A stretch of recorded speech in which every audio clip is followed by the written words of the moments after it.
घने जंगल के बीच एक आश्रम था जहां एक साधु वर्षों से तपस्या कर रहा था। उसका नाम था महात्मा शिवानंद।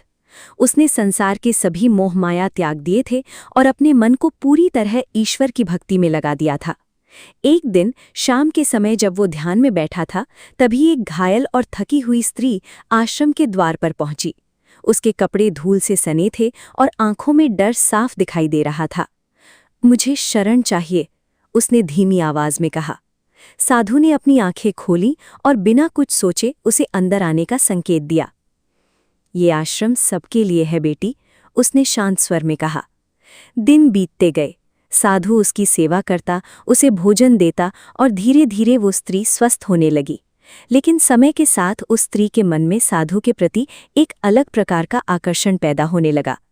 एक रात जब चारों ओर सन्नाटा था, वो साधु के पास आई और बोली, आपने मेरे लिए इतना कुछ किया, मैं आपके बिना अब नहीं रह सकती।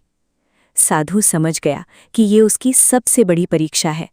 कुछ पल के लिए उसका मन डगमगाया, वो भी आखिर इंसान था। लेकिन अगले ही क्षण उसने अपनी आंखें बंद की और गहरी सांस ली। ये भावना प्रेम नहीं, मोह है, उसने धीरे से कहा। मेरा रास्ता अलग है और तुम्हें भी अपने जीवन का सही रास्ता चुनना होगा। स्त्री की आंखों में आंसू आ गए। उसे अपनी गलती का एहसास हुआ। मुझे माफ कर दीजिए, मैं कमजोर पड़ गई थी, उसने कहा।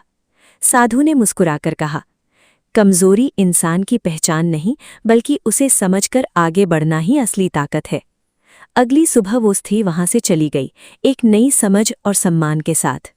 और साधु, वो पहली से भी अधिक दृढ़ होकर अपनी साधना में लग गया। अगली सुबह जब वो स्त्री आश्रम से चली गई तो उसके कदम भारी थे, लेकिन मन पहले से हल्का।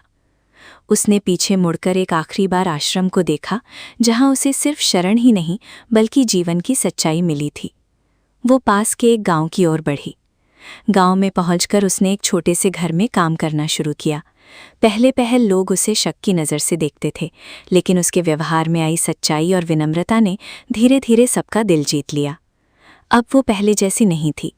उसकी आंखों में अब चाहत नहीं बल्कि समझ और आत्मसम्मान था। नई शुरुआत। दिन बीतते गए।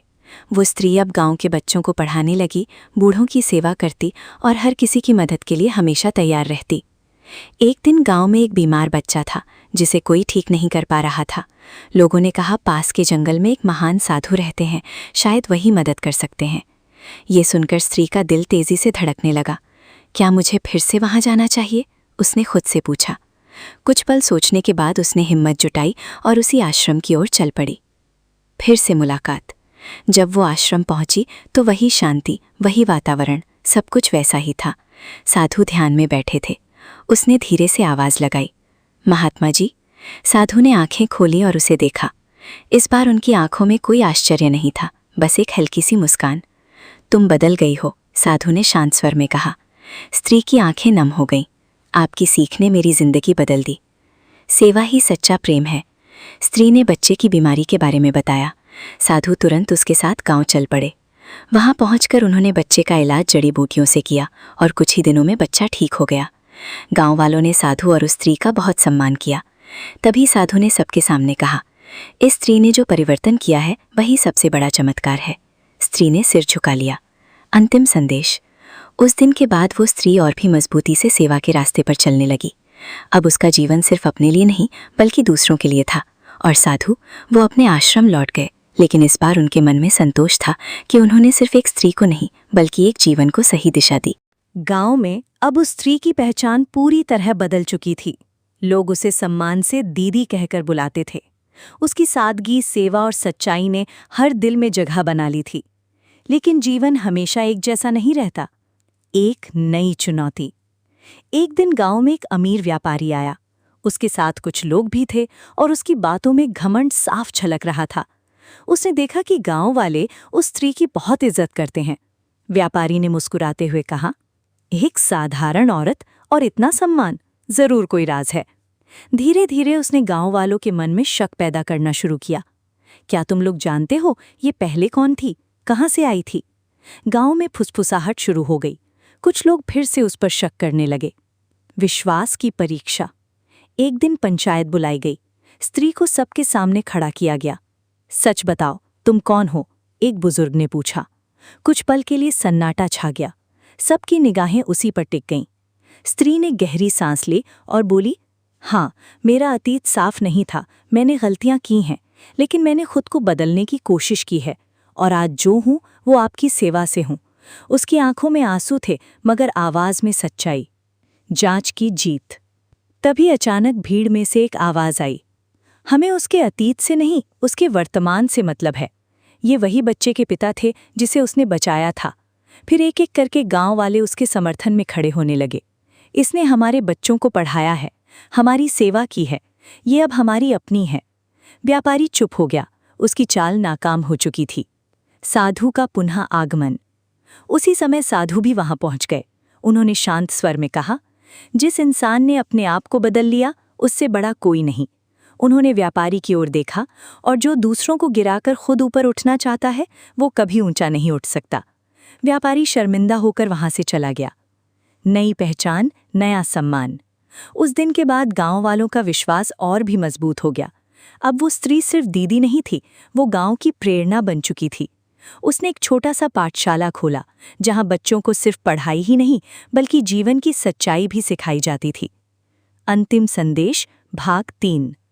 इंसान का अतीत नहीं, उसका वर्तमान और कर्म ही उसकी असली पहचान बनाते हैं।